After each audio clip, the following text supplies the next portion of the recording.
तो चलिए शुरू करते हैं। हमारा पहला प्रश्न है, निम्नलिखित घटनाओं में से कौन सी घटना 1919 में घटित हुई थी? और यह घटित हुई थी जालियांवाला बाग हत्याकांड। यह 1919 में घटित हुई थी। इसी के संदर्भ में रविंद्रनाथ टैगोर ने नाइटहुड की उपाधि को त्याग दिया था। निम्नलिखित में से कौन सा सिखों का पवित्र ग्रंथ है? सिखों के पवित्र ग्रंथ की बात करें तो गुरु ग्रंथ साहिब है। इसे सिखों के 5वें गुरु अर्जुन देव के द्वारा लिखा गया है। गीतांजलि के लेखक कौन हैं? गीतांजलि के लेखक रविंद्रनाथ टैगोर हैं। गीतांजलि पुस्तक के लिए रविंद्रनाथ टैगोर को 1913 ईस्वी में नोबेल पुरस्कार भी दिया गया था, जो भारत में नोबेल पुरस्कार प्राप्त करने वाले प्रथम भारतीय हैं। पंचतंत्र के लेखक कौन हैं? पंचतंत्र के लेखक हैं विष्णु शर्मा। विश्व में बाइबिल के बाद सबसे ज़्यादा यदि किसी पुस्तक का अनुवाद किया गया है तो वह है पंचतंत्र। निम्नलिखित में से किसने 1857 के विद्रोह का नेतृत्व कानपुर में किया था? 1857 का जो भारत में सैनिक विद्रोह हुआ था, जिसे बीडी सावरकर के द्वारा भारत का प्रथम स्वतंत्रता युद्ध कहा गया, यहाँ कानपुर में नेतृत्व किया गया था नाना साहब के द्वारा, जो एक पेशवा थे, नानाजी पेशवा। निम्नलिखित में से कौन सा सबसे अधिक गहरा सागर है? तो दोस्तों, आप सभी जानते हैं कि सबसे गहरा जो सागर है वो प्रशांत महासागर है, और सबसे ज़्यादा जो भूकंप आते हैं वो प्रशांत महासागर के परिप्रशांत पेटी में, जो फिलीपींस के पास पड़ता है, उसमें आता है। निम्न में से कौन सी नदी अरब सागर में गिरती है? अरब सागर में नर्मदा नदी गिरती है। नर्मदा, ताप्ती, सिंधु, माही, ये सभी नदियाँ अरब सागर में गिरती हैं। नेक्स्ट क्वेश्चन है, भारत का दक्षिणतम बिंदु कौन है? भारत का दक्षिणतम बिंदु ग्रेट निकोबार में स्थित इंदिरा पॉइंट है। यदि भारत का दक्षिणी बिंदु पूछे तो हो जाएगा कन्याकुमारी, जिसे केप कोमोरिन भी कहा जाता है। यह भारतीय मुख्य भूमि का दक्षिण बिंदु है। लेकिन यदि दक्षिणतम बिंदु की बात करें तो यह हमारे अंडमान निकोबार में पड़ता है, और इसका नाम रखा गया है इंदिरा पॉइंट। इसे पिग्मेलियन पॉइंट के नाम से भी जाना जाता है। नेक्स्ट क्वेश्चन है, एशियन डेवलपमेंट बैंक का मुख्यालय कहाँ है? एशियन डेवलपमेंट बैंक का मुख्यालय मनीला में है। यह फिलीपींस की राजधानी है। 10वां प्रश्न है, वेद से संलग्न गद्य टिप्पणियों को क्या कहा जाता है? तो दोस्तों, वेद से संलग्न गद्य टिप्पणियों को ब्राह्मण कहा जाता है। उपनिषद उसे कहा जाता है जो कि एक गुरु के पास बैठ करके ज्ञान लिया जाता है, उसे उपनिषद कहा जाता है। गुप्त वंश के ह्रास के पश्चात उत्तर भारत के बड़े भाग का पुनर्गठन किसने किया? जब भारत में गुप्त वंश का ह्रास हो गया, यह एक बहुत ही महान साम्राज्य था, और इस महान साम्राज्य के ह्रास के बाद भारत में पुष्यभूति वंश की स्थापना हुई। पुष्यभूति वंश की स्थापना पुष्यभूति ने ही किया था, जिसका नाम वर्धन वंश भी है, और इसके एक महान शासक थे जिनका नाम था हर्षवर्धन। इन्होंने उत्तर भारत के भागों को फिर से व्यवस्थित किया और इसका पुनर्गठन किया। हर्षवर्धन को चालुक्य वंश के शासक पुलकेशिन सेकंड ने नर्मदा नदी के किनारे हरा दिया था। नेक्स्ट क्वेश्चन है, भारत में गुलाम वंश का संस्थापक कौन था? भारत में जब मुसलमानों का आक्रमण हुआ, उस समय मोहम्मद गोरी के द्वारा साम्राज्य स्थापित करने की कोशिश की गई, लेकिन वो यह नहीं कर सका, और बाद में उसके गुलाम कुतुबुद्दीन ऐबक ने भारत में गुलाम वंश की स्थापना की। भारत में गुलाम वंश की स्थापना कुतुबुद्दीन ऐबक ने 1206 ईस्वी में की, जो 1290 ईस्वी तक चला। नेक्स्ट क्वेश्चन है, 13वीं शताब्दी में सेना का सर्वोच्च अधिकारी कौन होता था? 13वीं शताब्दी में सेना का सर्वोच्च अधिकारी, जिसे खान कहा जाता था। नेक्स्ट क्वेश्चन है, डेल्फ नामक डच नौका जो 1605 ईस्वी में लंगर डाला था, यह कहाँ लंगर डाला था? यह भारत के मसूलीपट्टनम में लंगर डाला था। नेक्स्ट क्वेश्चन है, निम्नलिखित में से कौन सी एक नकदी फसल है? तो गेहूं नकदी फसल नहीं है, चावल ये भी नकदी फसल नहीं है, मक्का ये भी नकदी फसल नहीं है, जबकि मूंगफली एक नकदी फसल है। नेक्स्ट क्वेश्चन है, सांभर झील किस राज्य में स्थित है? सांभर झील एक प्रसिद्ध झील है और यह राजस्थान में स्थित है। यह अपने लवणता के लिए प्रसिद्ध है। नेक्स्ट है, विषुवत रेखा जिसे इक्वेटर कहा जाता है उस पर दिन कितने घंटे का होता है? विषुवत रेखा या इक्वेटर पर 12 घंटे का दिन और 12 घंटे की रात होती है। नेक्स्ट, पीसा की झुकी हुई मीनार किस देश में स्थित है? यह एक झुकी हुई मीनार है जो कभी गिरती नहीं, यह आश्चर्य है और यह इटली में स्थित है। नेक्स्ट है, जीपीएस का शब्द विस्तार क्या है? जीपीएस का फुल फॉर्म है global positioning system, GPS. Next question है, निम्नलिखित में से सबसे छोटी कोशिका कौन है? सबसे छोटी कोशिका माइकोप्लाज्मा की कोशिका होती है। 21 नंबर क्वेश्चन है, सनसाइन विटामिन किसे कहा जाता है? सनसाइन विटामिन, जो हमें विटामिन सूर्य के माध्यम से मिलता है, उसे सनसाइन विटामिन कहा जाता है। इसे विटामिन डी कहते हैं। विटामिन डी को हार्मोन की संज्ञा भी दी जाती है। जब किसी सेल से धारा ली जा रही है तो विद्युत वाहक बल विभवांतर से सदैव क्या होगा? जब किसी सेल से धारा ली जा रही है तो विद्युत वाहक बल विभवांतर से सदैव अधिक होता है। जल के विद्युत अपघटन में ऑक्सीजन कहाँ निकलता है? जल के विद्युत अपघटन में ऑक्सीजन एनोड पर निकलता है। नेक्स्ट क्वेश्चन है, अवोगाद्रो संख्या। अवोगाद्रो एक महान वैज्ञानिक थे। इन्होंने एक संख्या दी। अवोगाद्रो संख्या का मान क्या होता है? अवोगाद्रो संख्या का मान 6.023 गुणे 10 का पावर 23 होता है। नेक्स्ट क्वेश्चन है, ग्रीनविच मीन टाइम एवं भारतीय समय में कितना अंतर है? जो ग्रीनविच मीन टाइम है वो यूके से गुजरता है और इसमें और भारतीय समय में 5.5 घंटा का अंतर है, जो कि प्लस में है, प्लस 5.5 घंटा। हमारा देश का टाइम ब्रिटेन के टाइम से 5.5 घंटा आगे चलता है। ऊंचाई पर जाने से मनुष्य को सांस लेने में परेशानी क्यों होती है?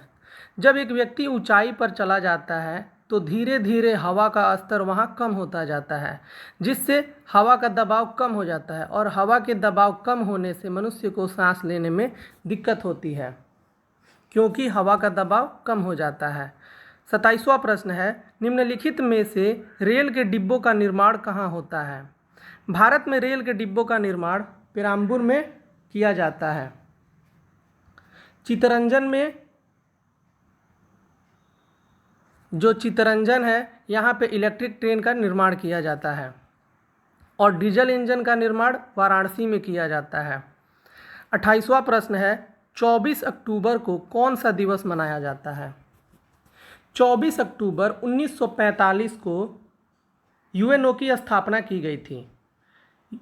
यूएनओ की स्थापना 1945 में की गई थी। इससे पहले एक स्थापना की गई थी जिसका नाम था राष्ट्र संघ, यूनाइटेड नेशन। यह 1920 में प्रथम विश्व युद्ध के बाद किया गया था। बाद में 1945 में जब द्वितीय विश्व युद्ध हुआ, जब प्रथम विश्व युद्ध को यूनाइटेड नेशन नहीं रोक सका, तो बाद में इसका नाम बदल करके यूनाइटेड नेशन ऑर्गेनाइजेशन कर दिया गया और यह 24 अक्टूबर को स्थापित किया गया। इसलिए 24 अक्टूबर को प्रत्येक वर्ष संयुक्त राष्ट्र दिवस मनाया जाता है।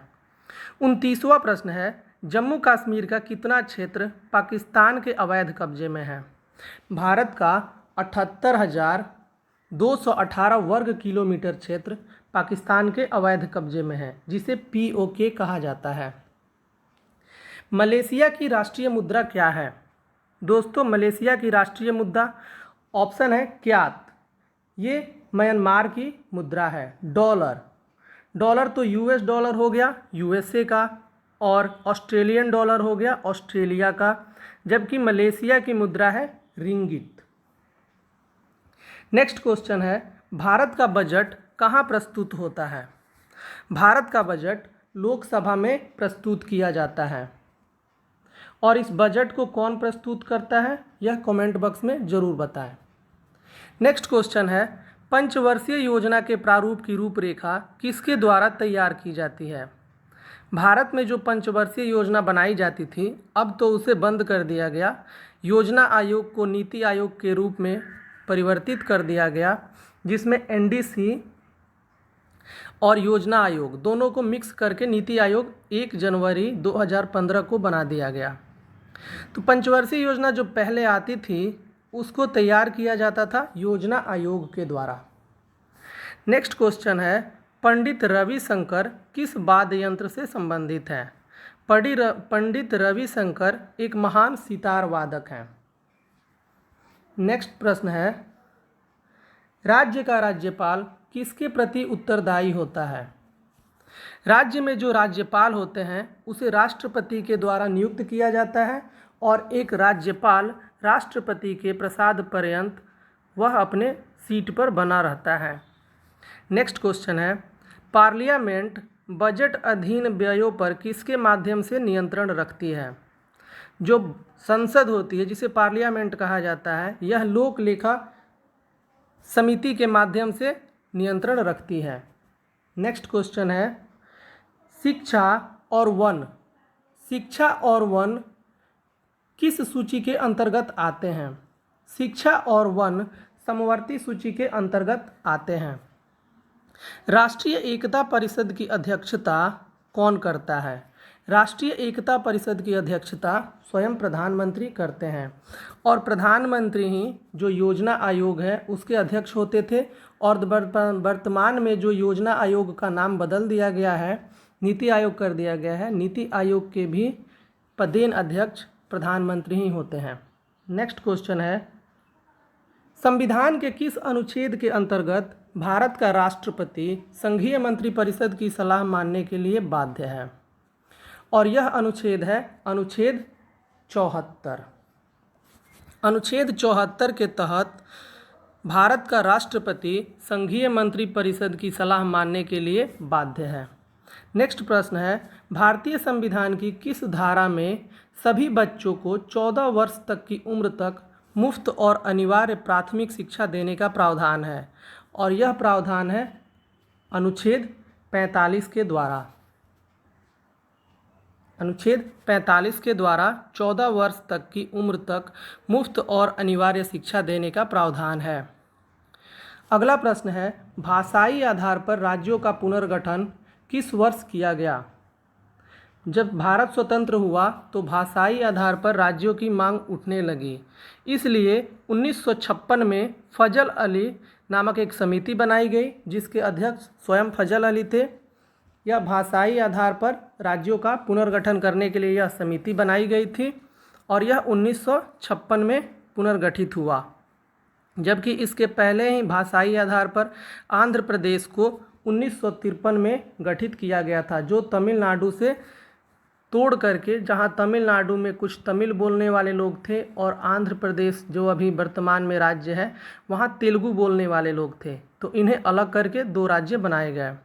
बाद में 3 वर्षों बाद 1956 में राज्य पुनर्गठन आयोग नियुक्त किया गया। अगला प्रश्न है, वित्त आयोग की व्यवस्था संविधान के किस अनुच्छेद में है?